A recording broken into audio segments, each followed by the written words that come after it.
Você já parou para pensar no que faria se alguém te ignorasse e dissesse que você nunca seria nada na vida?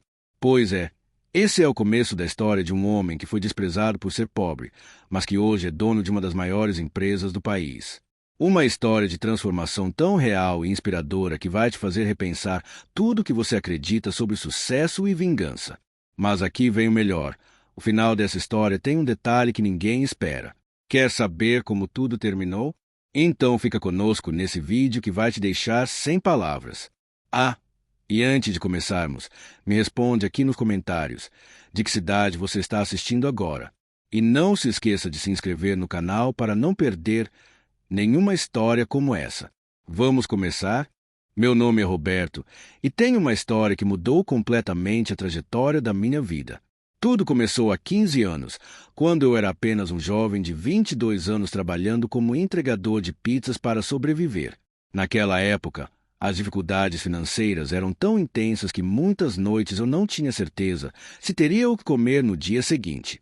Meus pais haviam falecido quando eu era adolescente, deixando uma dívida considerável que herdei juntamente com a responsabilidade de cuidar de minha irmã menor. Morava em um apartamento minúsculo nos arredores da cidade, compartilhado com outras 3 pessoas para dividir as despesas do aluguel. Usava as mesmas 3 camisetas gastas todos os dias, alternando entre elas apenas para lavar uma enquanto usava a outra. Meus sapatos eram velhos e rasgados, mantidos juntos apenas pela persistência e pela vontade de não desistir. Frequentei uma universidade pública à noite, fazendo cursos de administração de empresas enquanto trabalho durante o dia, sabendo que aquela era minha única porta de saída para uma vida melhor. Sonhava todas as noites com o dia em que poderia ter uma vida digna, quando poderia jantar em um restaurante decente sem contar cada centavo, quando poderia comprar roupas novas sem me preocupar se tinha dinheiro para a passagem de ônibus do mês. Esse era meu contexto quando conheci Fernando, um garoto da minha classe na universidade que vinha de uma família extremamente rica. Fernando era o tipo de pessoa que nunca precisou trabalhar um dia em sua vida, que recebia mesada generosa dos pais, que tinha carro novo, roupas de marca e viajava regularmente para o exterior. Ele frequentava a universidade não por necessidade, mas por formalidade, como muitos filhos ricos fazem. O primeiro encontro entre mim e Fernando aconteceu em um projeto de grupo na disciplina de gestão estratégica, uma aula que ambos frequentávamos, embora em circunstâncias completamente diferentes.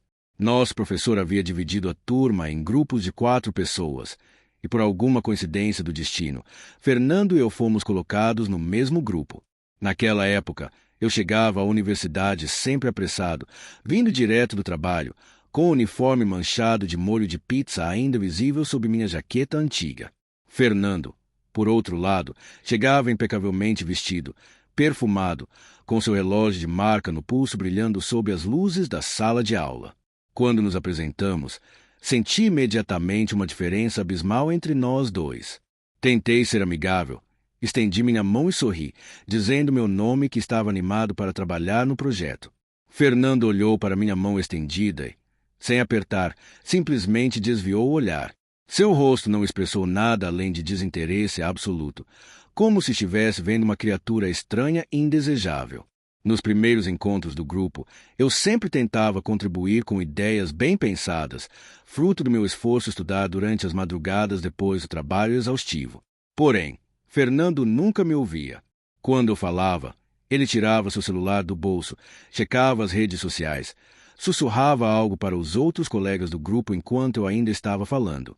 Era uma forma elegante de ignorância, uma rejeição que não era dita em palavras, mas que era absoluta em suas ações. Certa vez, propus uma estratégia de negócios inovadora para o nosso projeto, uma ideia que havia desenvolvido pensando cuidadosamente em todas as variáveis. Fernando respondeu com um sarcasmo cortante. Cara, você acha mesmo que isso funcionaria? Parece coisa de quem nunca viu como funciona o mercado de verdade. Aquele comentário, dito com um sorriso falso, doeu profundamente. Eu tinha sim experiência de mercado. Eu trabalho todos os dias, enquanto ele nunca havia trabalhado um dia. Mas o que importava era que ele era rico e eu era pobre. Essa era a única métrica que Fernando usava para avaliar as pessoas ao seu redor. Chegou o dia da apresentação final do projeto em frente a toda a turma e professores visitantes. Fernando havia aceitado fazer a apresentação principal, não por dedicação ao projeto, mas porque seu ego era enorme e ele não podia deixar que os outros liderassem sua apresentação. Quando foi hora de apresentar, ele caprichosamente atribuiu a si mesmo o crédito pela estratégia principal que eu havia desenvolvido, mencionando apenas meu nome em uma frase jogada de forma casual, como se eu fosse um assistente que havia digitado o trabalho. Isso humilhou profundamente, mas o pior estava por vir. Depois da apresentação, durante as perguntas do professor, Fernando foi questionado sobre alguns pontos técnicos da estratégia.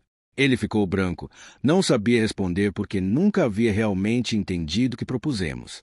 Em um momento de desespero, ele disse em voz alta: "Bem, a maioria das ideias viáveis veio do pessoal aqui do grupo.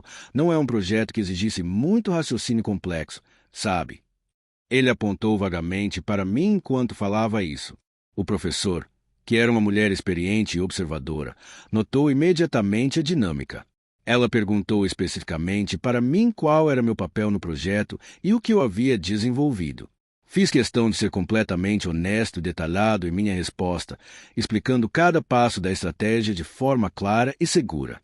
O professor sorriu e disse em voz alta para toda a turma: "Excelente trabalho, Roberto. Sua análise foi muito mais profunda do que percebi na apresentação inicial." Naquele momento, senti uma vindicativa momentânea, mas isso apenas piorou as coisas entre mim e Fernando. Ele saiu da sala de aula visualmente furioso e nos encontramos depois no corredor. Com um sorriso cruel, Fernando disse: "Olha, Roberto, você pode ter impressionado o professor com suas palavrinhas bonitas, mas na vida real, o que importa é conexão e dinheiro. Você nunca terá nenhum dos dois. Você sempre será um entregador de pizza." Aquelas palavras ficaram gravadas em meu coração, não como uma ferida, mas como combustível. Naquele exato momento, prometi a mim mesmo que um dia Fernando comeria essas palavras. Os anos que se seguiram foram absolutamente transformadores. Continuei trabalhando como entregador de pizzas durante o dia, mas comecei a estudar obsessivamente à noite, focando em aproveitar cada lição aprendida na universidade. Minha paixão não era apenas educação em si, mas a determinação de mudar minha situação de vida. Frequentei cursos extras de marketing digital, negócios, programação, finanças, sempre com o pensamento nos olhos daquele garoto que havia dito que eu nunca seria nada. Quando me formei, aos 25 anos, não apliquei para trabalhar em uma grande empresa como muitos dos meus colegas fizeram. Em vez disso, comecei a trabalhar com pequenos empreendedores locais, ajudando-os a estruturar suas empresas e suas estratégias. Ganhava muito pouco no início, mas estava aprendendo coisas que nunca poderia aprender dentro de uma corporação tradicional. 2 anos depois, tive uma ideia. E se eu criasse uma plataforma digital que ajudasse pequenos empreendedores como aqueles que estava consultando a gerenciar suas operações de forma mais eficiente? Essa ideia começou como um hobby, algo que eu programava nos finais de semana enquanto ainda consultava pequenas empresas. Economizei cada centavo por 3 anos até que consegui juntar R$ 20.000, uma quantia modesta, mas suficiente para começar a verdadeira jornada. Lancei minha primeira versão beta da plataforma quando eu tinha 28 anos, e os resultados foram além de minhas expectativas mais otimistas. Empreendedores locais começaram a usar minha plataforma porque ela era intuitiva, acessível e eficaz. O boca a boca fez meu negócio crescer exponencialmente. Dentro de 2 anos, eu estava gerando renda suficiente para deixar meu emprego de consultor e dedicar-me totalmente à minha empresa. 5 anos após lançar minha plataforma, eu havia me tornado um empreendedor bem-sucedido, gerenciando uma empresa com 200 funcionários e receitas anuais na casa dos milhões. Mas mesmo com todo o sucesso, havia algo que me faltava: o encontro com Fernando para mostrar a ele que eu havia realmente vencido. 15 anos após nossa última conversa universitária, recebi um convite para apresentar meu negócio em uma conferência de empreendedorismo em uma cidade vizinha. Era um evento importante, reunindo empresários, investidores e empreendedores de toda a região. Aceitei o convite com entusiasmo, pois sabia que seria uma oportunidade para fortalecer minha rede de contatos e explorar possíveis parcerias. No dia do evento, estava na recepção tomando um café quando ouço uma voz familiar. "Roberto, cara, é você mesmo?" Virei-me e lá estava Fernando, bem diferente do garoto arrogante que conhecera na universidade. Seus cabelos eram mais brancos do que pretos, ele parecia mais velho do que deveria, e havia uma expressão de cansaço em seu rosto. Ao lado dele estava uma mulher que parecia ser sua esposa e que exibia um sorriso tenso. Fernando, que surpresa encontrá-lo aqui, respondi, estendendo a mão. Desta vez, ele apertou minha mão firmemente, talvez porque estava em um espaço público e precisava manter as aparências. Conversamos brevemente sobre nossas vidas, e é claro que Fernando já tinha me visto online, conhecia meu sucesso pela internet. Ele tentou ser amigável, perguntando sobre meu negócio e fintando interesse genuíno, mas eu percebi a falsidade em cada palavra. Sua empresa familiar, aquela em que ele deveria ter tido um futuro garantido, tinha enfrentado sérias dificuldades nos últimos anos. Aparentemente, Fernando nunca havia realmente trabalhado, e quando seu pai decidiu se aposentar, tudo desabou porque Fernando não tinha competência para gerenciar uma empresa. Ele havia tentado vários negócios, todos fracassados. Agora estava em uma situação muito menos confortável do que a que havia crescido. A ironia era palpável no ar. Aquele garoto que havia dito que conexão e dinheiro eram tudo, que havia dito que eu sempre seria um entregador de pizza, estava agora em uma posição onde precisava desesperadamente de ambas as coisas e não as tinha. Senti uma mistura estranha de satisfação e compaixão ao vê-lo naquela situação. Mais tarde, naquele mesmo dia, chegou a hora de minha palestra. Fui ao palco com cerca de 500 empresários e investidores na plateia. Fernando e sua esposa estavam sentados logo na terceira fila, onde podiam ver e ouvir tudo claramente. Começar minha apresentação contando a história de onde vim, dos dias em que era um entregador de pizza, das noites de sono interrompido, do desespero financeiro que enfrentava. Falei sobre como alguém me havia subestimado, havia dito que eu nunca seria nada apenas porque eu era pobre. Não mencionei Fernando pelo nome, mas aquele homem na terceira fila sabia exatamente de quem eu estava falando. Vi seu rosto ficar pálido, vi sua esposa sussurrar algo em seu ouvido com um olhar de preocupação. Continuei minha apresentação explicando como aquele desprezo, em vez de destruir meu espírito, havia se tornado meu combustível. Como cada rejeição, cada ignorância, cada momento em que me senti invisível, havia me motivado a trabalhar mais duro, a estudar mais, a sonhar maior. Contei sobre como criei minha plataforma, como ele ajudou milhares de pequenos empreendedores a criar suas próprias empresas bem-sucedidas, como gerou centenas de empregos, como democratizou acesso a ferramentas de gestão que antes eram privilégio apenas de grandes corporações. A plateia reagiu com aplausos calorosos. Investidores já estavam fazendo anotações. Jornalistas queriam fazer entrevistas. Quando terminei a apresentação e desci do palco, recebi uma carta de um dos maiores fundos de investimento do país oferecendo uma parceria estratégica. Aquela apresentação foi um ponto de inflexão. Minha empresa começou a crescer ainda mais rapidamente, atraindo investimento internacional, expandindo para outros países, tornando-se uma referência na indústria de software para pequenos negócios. Fernando, ao contrário, continuou vendo suas chances de sucesso se diminuírem. A vida havia criado um contraste irônico e perfeito entre nossas trajetórias. 2 anos após aquela conferência, recebi um e-mail de Fernando. Ele estava pedindo uma reunião. Inicialmente, recusei polidamente, mas algo em mim queria saber o que ele queria. Concordei em recebê-lo em meu escritório. Era um escritório impressionante, no 30º andar de um edifício de vidro e aço, com vista para toda a cidade. Quando Fernando chegou, olhou ao redor com uma mistura de admiração e arrependimento em seus olhos. Sentamo-nos em meu sofá de couro genuíno, e Fernando começou a falar. Ele me pediu desculpas pelo modo como havia me tratado na universidade. Falou sobre como havia crescido em um ambiente de privilégio que o havia deixado desconectado da realidade, como seu pai havia falecido alguns anos antes, como ele havia finalmente compreendido o valor real do trabalho, da humildade e da persistência.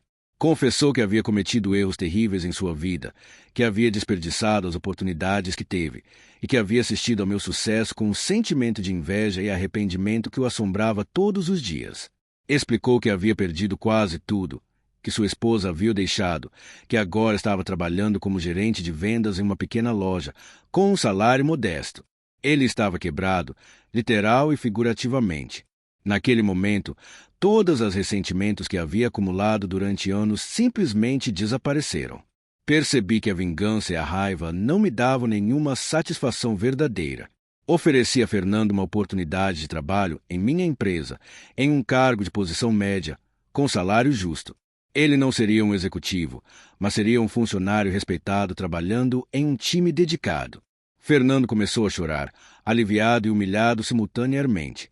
Aquela reunião me mostrou que a verdadeira vitória não era sobre surpassar alguém, mas sobre tornar-se alguém melhor do que a pessoa que havia sido humilhada.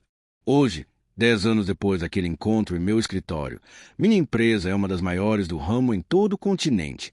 Temos escritórios em 20 países, milhares de funcionários e ajudamos milhões de pequenos empreendedores em todo o mundo. Meu patrimônio líquido é de centenas de milhões de reais e tenho a capacidade de fazer uma diferença real no mundo através de filantropia e investimento social.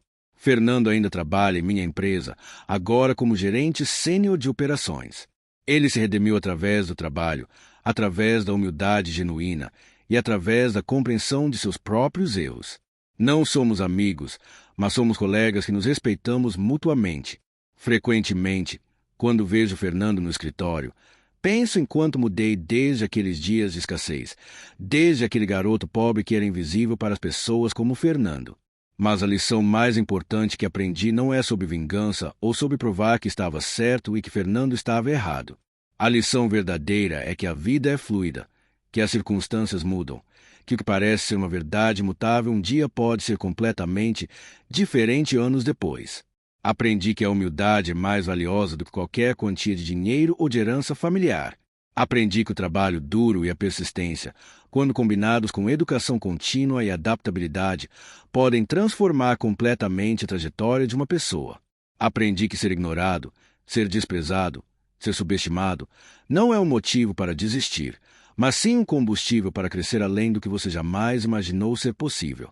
Hoje, quando eu recebo prêmios por empreendedorismo ou quando sou convidado para palestras em universidades para inspirar a próxima geração de empreendedores, sempre lembro daquele menino pobre que entregava pizzas.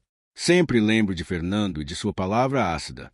E sempre digo para os jovens que me ouvem, sua situação atual não define seu futuro. Sua reação a essa situação, sua determinação, seu caráter, sua capacidade de aprender e de se adaptar, essas sim definem quem você se tornará. A vida deu a ambos, a mim e a Fernando, lições diferentes. A mim deu uma lição de perseverança e determinação. A ele deu uma lição de humildade e consequências. Ambas as lições eram necessárias, e ambas nos transformaram nos homens que somos hoje. Fim.